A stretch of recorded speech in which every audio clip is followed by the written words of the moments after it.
Welcome to the Real Estate Pros Show, where we interview real estate investing professionals from coast to coast, as well as the service providers that serve the real estate investing industry. Our goal is simple: share what's working now to help you improve and scale your business to the next level and meet the pros that can help you get there. Real Estate Pros is powered by Investor Fuel, America's leader in helping real estate investors and professionals build the business you need to live the life you've always dreamed of. Let's start today's show. Property insurance for real estate investors doesn't have to be difficult, but it does need to be there to protect you when you need it. MyInvestorInsurance.com not only provides insurance at 15 to 30% cheaper than traditional agencies, it's built specifically for real estate investors like you. You can set up an account in about 2 minutes, get quotes on properties, turn on and turn off insurance for your fix and flip or rental properties in around 2 minutes without having to talk to anyone directly, all through our portal. There's no better way or faster way to make sure you've got the coverage you need to protect you, and no more lengthy policies either. Once you're set up, you're billed monthly and prorated by the day for however long your policy is active. It's powered by MSI, the third largest independent MGA, with 1.5 million customers and more than $1 billion in cumulative premiums written. Get set up today in about 2 minutes at myinvestorinsurance.com/fuel. Hey folks, welcome back to the show. I'm your host, Dylan Silver, and today on the show I have real estate investor, flipper, and agent out of California, Adam King. Adam, welcome to the show. Thank you for having me, Dylan. It's a pleasure. I always start off at the top of the show by asking folks how they got into the real estate space. So Adam, how did you get into real estate? Well, a long time ago, my dad was a flipper, and I helped him from 2006 to 2018, rehabbing homes and such. He retired. I was working professional at the time, so I got out of the space. 2023, I decided that I didn't want to be doing blue-collar work anymore. I was a UPS driver for over a decade, and I just figured I like talking about real estate. I was already investing in real estate. I own multiple properties already. Might as well just, be an agent, because it's the easiest job in the world, right? I was wrong there for sure, especially 2023 and 2024 being very rough years for most agents. When I think about the going back into your earlier profession, UPS, most people don't know this. This is in many cases very, very hard work. Which side were you on at UPS? Were you in the courier side, or which side were you on? I was a delivery driver. I had my own route over here in Point Loma, San Diego, and it was a great job. Loved it. Great pay, great benefits. Horrible on the knees, the back, the shoulders, and the brutal. Working 60-hour weeks is not good for family life either. No, I mean, many people may not understand. Just I was briefly a driver, not for UPS, right, but for a different, and I couldn't handle the workload. It wasn't so much like the heaviness of the packages. Is you had to get a certain number of routes done or a certain number of packages delivered, and it's like you're going like no break. I'm like, how are people even doing this? Yeah, and that's the reason I decided to make this shift to this profession. And, I had a very, very solid 2024. So I'm doing okay. When we talk about going from one field to another, a lot of times there's a lot of, uncertainty, maybe fear. You maybe had some of that as well, maybe somewhat less because family was in the business. Let's talk about that transition, going from working full time to then doing something else relatively different full time. Yeah, I had a lot of kind of superficial experience as far as like the realtor side of things. So I knew, I'd purchased homes before, gone through escrows and all of that. Flipping homes in 2018 is nothing like it is now. So, it's much harder to find deals. It is much trickier, especially, dealing with the fluctuations in the market as far as pricing on stuff goes. It's harder to underwrite these deals for myself. But, I try to stay educated on everything and really just go with the flow would be a good way to put it. I am in control of my own destiny now versus showing up to a 9 to 5 is kind of to answer the question. Stop living on an island and join the #1 mastermind in America for professional real estate investors. Investor Fuel is a community of hundreds of the nation's top investors working together to build stronger businesses and better lives. In addition to the amazing community of real estate investors acting as a board of advisors for one another, Investor Fuel members have access to 100% funding on purchase and repairs for our members only, a health insurance program, and benefits and discounts that more than pays for the membership of most of our members, meaning it's actually costing you money to not be a member of Investor Fuel. If you're looking to scale your business and build a business that allows you to live the life of your dreams, please visit investorfuel.com today and book a call with our team. I feel you there, Adam. When I think about one of the upsides of real estate, it's you have the ability to make your own destiny, right? To secure your own destiny. At the same point in time, some people find that very challenging. And as a new realtor myself, when I went to real estate school 2-3 months ago, in class with a lot of other people who were like, okay, I'm going to get my first listing. Sometimes that happens. Sometimes it doesn't happen. You were going in with the perspective as an investor and as someone who's done flips before. What was your experience like getting your real estate license, and what was the concept in your head? Were you thinking, well, I'm going to transition completely to being a realtor, or were you thinking, I'm going to have this in my back pocket and I'm really going to still push heavy with the fix and flips? I'll be honest, when I got my license, I did not intend to do any fix and flips at all. I was, because that is a very cost intensive and, just time intensive thing. I would started off getting my license. I wanted to help first time home buyers because I knew that I liked the thought of how much wealth you can build through real estate. And I just kind of, because of how analytical I am, I kind of got into the track of working with more investors. And then I was working with a person who ended up now as my partner in working on these flips. And I'm very fortunate that it worked out well for me. And but yeah, it was just, I kind of, like I said, go with the flow, and it just kind of lucked into working with majority investors and working towards doing more flips for myself now, even though that wasn't the intent when I got my license.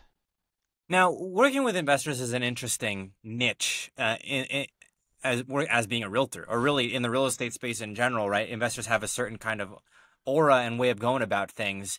And when I mentioned this before hopping on the podcast, when I was in real estate school a couple months ago and going through, and they said talking about wholesalers not necessarily in the best light. And I tend to think that before people can be doing fix and flips in many cases, or before they have a short-term rental, a lot of investors maybe started out building that nest egg as wholesalers. So it's kind of like a natural progression. And so now that I have my real estate license and I'm seeing how most realtors operate, it's typically not working so much with investors, but more working with people who are not that, right? And so it's a totally different lingo, totally different communication style. And so when you were building your business and networking with investors, it must have helped in large part that you had done lots of deals yourself, or had done some deals yourself, and were able to speak their lingo effectively. Yeah, so I try to keep myself educated. I read a lot of books, like lately I've been reading books like How to Be a First-Time Real Estate Investor, so then I can use those communication techniques when I'm talking to them, because I really want to help like build this a bedrock of education when we're doing it, because there's so many ways to lose money in real estate. Yeah. And I want to prevent that for both myself and for my clients. I've never done wholesale myself personally. The way I see it in the industry is like I want to work with investors moving forward. Yeah. Whereas a wholesaler is typically going to, you are the salesperson. You are, they're on the opposite side of it, whereas me and the investor are moving forward together. Right. Not that we're not in the same, like not that we're not, have to be partners in all this, right?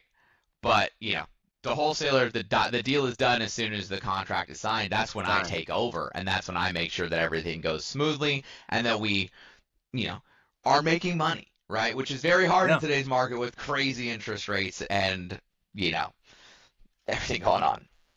Pivoting a bit here, Adam. So, in working with investors, are investors coming to you and asking you, I'm looking to turn a profit on certain deals? Are there strategies that you can show me? Are there properties that you can show me? Or are they coming to you, with a property in mind already and thinking, hey, what do you think about this? Or is it a mix of both? If you're looking for consistent, high-quality leads, look no further than Investor Machine. Investor Machine isn't just another agency. It's the most sophisticated, data-driven lead generation company on the planet for real estate investors, and serves the role of being not just a lead generator for your business, but a marketing partner that is helping you achieve your goals along the way. Go to investormachine.com to learn more and schedule a call with our team today.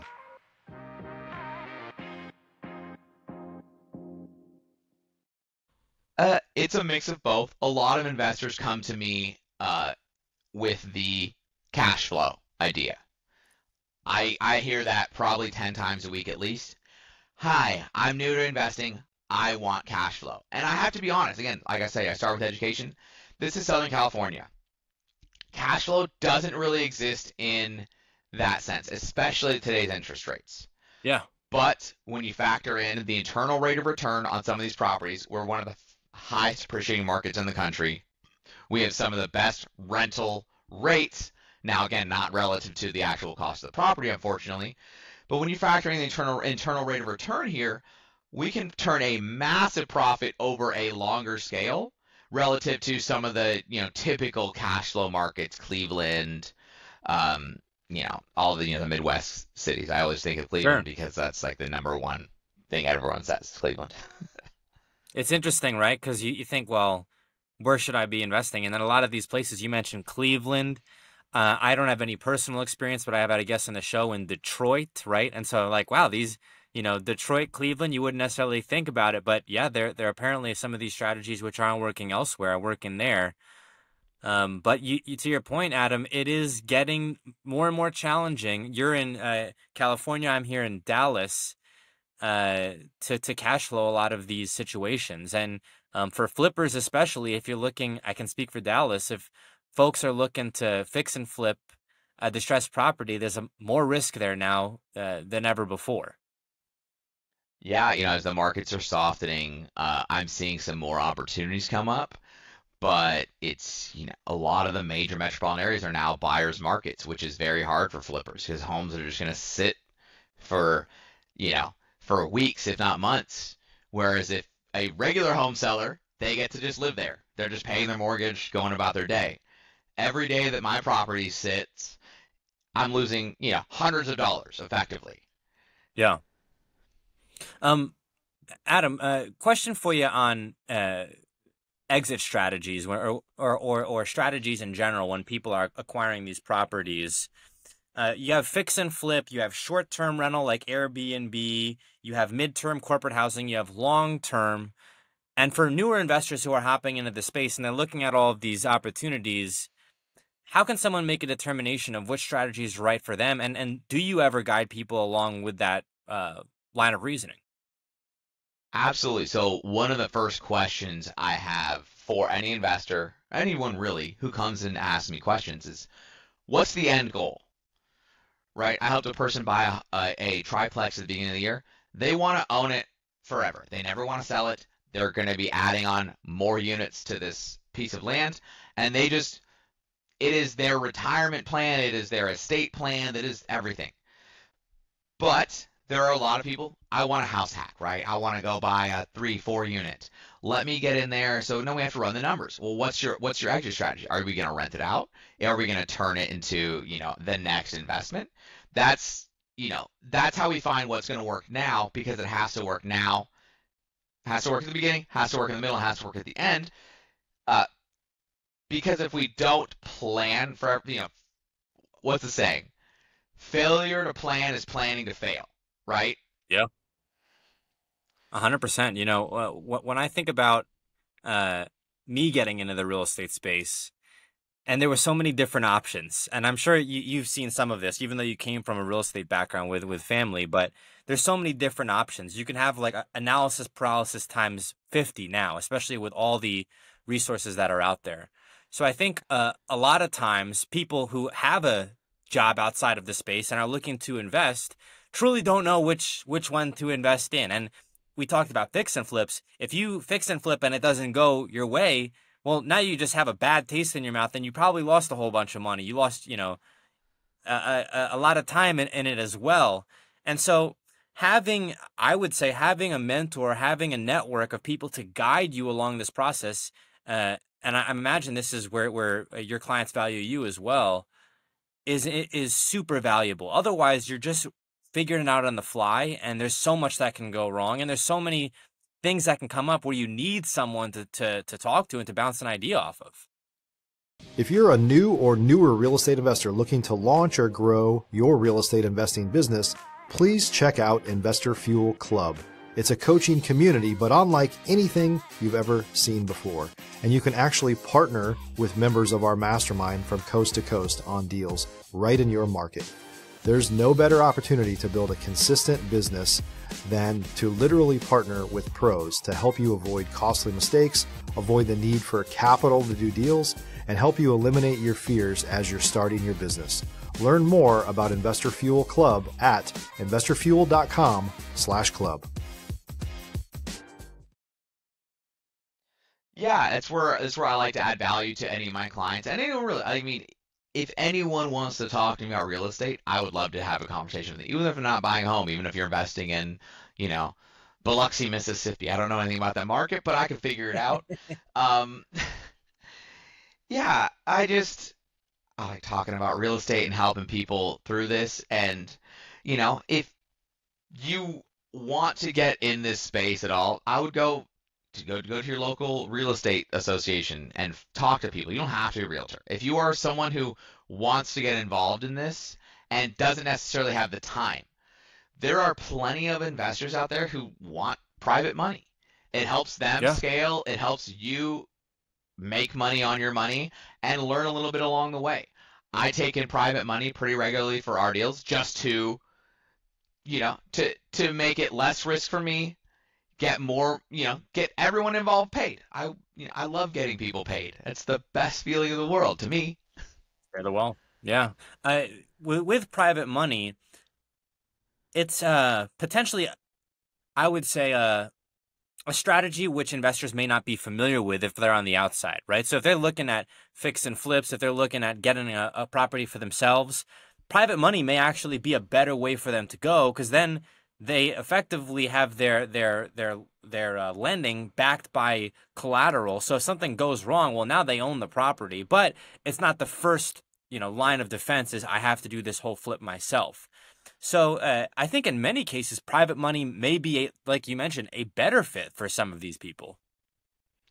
Absolutely. It's my partner and I, we kind of have a minimum of about $50,000, but depending on your market, there are probably flippers who are always looking for private money, and most of them are going to be offering 10 to 15% rate of return. You're going to get to say that you participated in a flip. You're going to get to feel all that and be protected, because depending on how the loan is structured, you're either in position 1 or you're in position 2 right behind, hard money or a mortgage, right? So you are getting paid before that, before the seller is. So it's a great way to get in safely. And the most extreme version of that is just finding flippers. If you have a ton of money, finding flippers and say, hey, I want to partner with you on deals. I have all of the cash we need, but none of the skills. Let's do this. That is a great way for someone to get in. Very low risk, especially, it's very easy to track how these flippers are operating. You can just go on, whatever tax records and see how many homes that they flipped. Most of the times that they flipped a lot, they have my partner and I have a brochure with all of our before and afters and everything. So you just, find somebody and get in with them. It can very, very much benefit you. It's a huge thing, and I'm surprised that I'm not aware of a way where hard money and individual fix and flippers can kind of unite in almost like a Uber type fashion. Like, hey, I have money, I need a flipper. Maybe something like that exists, and I'm not aware of it. But I just thought about that as you were talking there. When I think about California and Yeah, that's a great idea.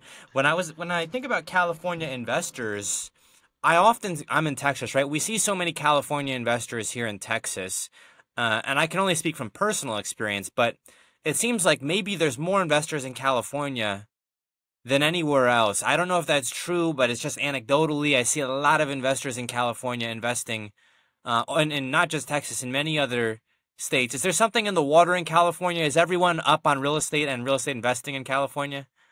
Yeah, there's money in the water. That's the difference, right? So if you look at markets, and everything goes based off a percentage, right? If you're going to make a 10%, return on investment in, like I said, Biloxi, Mississippi, where homes are $200,000 versus a 10% return on investment where homes are $1 million in California, there's just more money to be made here, and we also have the population to support it, right? We're the largest state by population. Texas is the second largest by size. Don't tell them that. Um, but I live in San Diego. That's where I do all my business. San Diego County's over 3 million people. We're, just north of us is LA, which is a county of 10 million people. So we have, just more people here with more money investing. And it's really good when it's good, and it's really bad when it's bad. Because when there's a tight market like it has been recently, too many people with too much money and not enough deals. It's an interesting conundrum, because you think about the conditions that are kind of favorable to people who are looking to acquire properties, and maybe we're looking at something like that now, because if these properties are sitting on market for a while, then you don't have to, make offers at full ask like you were having to do 2 years ago, 3 years ago, right? But at the same point in time, the same people who are acquiring these deals are looking to do maybe a flip. So now what do you do to exit it? You really do have to buy these deals right, as I'm seeing up here, and it's tricky. There's no question that it's tricky. If someone was potentially a new agent and they were looking at being an agent investor, maybe with some of the experience that you have, or maybe a different set of experiences, what would be your feedback to them as an aspiring agent investor? Really work your network. So a lot of my investors have come from just my network, both, digitally and in person. Get a job. That is the long and short of it is, as an agent, you're not going to make any money realistically up front. It's very hard. 74% of agents in 2024 did zero transactions, which means they spent money to do this, right? Be an agent. Yeah. So if you have skills, go leverage them. I mean, Uber's easy. Go drive a car, go do something, especially, if you want to be being a real estate agent and an investor, you're going to be spending your evenings prospecting and going to these meetups to try to find people that you want to talk to, that want to invest with you. And you need to have money. It's just, it's the unfortunate side of things, at least at first, right? Yeah, you do. You have to have that nest egg. I mean, I like to believe that there's a way around it, and there's so many people that will give you opportunities with little or no money down, but you got to be very savvy in a lot of those. And I think maybe a more attainable, for a lot of people, is to have some type of nest egg to take one of these deals down yourself. Adam, we are coming up on time here. Where can folks go to get a hold of you? Yeah, so like I said, I work in San Diego, California. You can you can call me at my phone number, 619-568-2649. You can email me at my email, adam@newtown, NEWTOWN,